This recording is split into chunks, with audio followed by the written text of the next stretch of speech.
সালমান আলী আগা এবং মিরাজের মধ্যে আউট নিয়ে যে বিতর্ক সৃষ্টি হয়েছে, এটা কি আসলে আউট? এটা আম্পায়াররা এটা নিয়ে কি বলেন?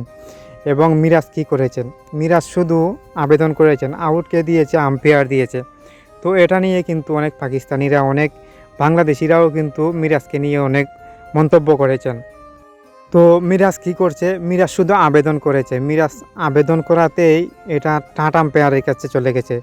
টাট আম্পায়ার দেখে যেটা টিকেটের রুলসের ভিতরে পড়ে এরকম আউট দেওয়া যায়, তাহলে এটা আউট হয়েছে। তো এটা মিরাজ কিভাবে আউট দিল? এটা মিরাজ শুধু আবেদনই করেছে, আবেদন করেছে এবং এটা টিকেটের রুলসের ভিতরে পড়ে। রুলসের ভিতরে পড়াতেই সালমান আলী আগা আউট হয়েছেন। এখন পাকিস্তানিরা অকথ্য ভাষায় মিরাজকে গালিগালাজ করেন, মিরাজকে নিয়ে অনেক মন্তব্য করেন। বাংলাদেশিরা কিন্তু, বাংলাদেশের অনেকেই কিন্তু কয় এটা ঠিক হয়নি, ও ধরনের কাজ হয়নি, মিরাজ এটা করতে পারে না।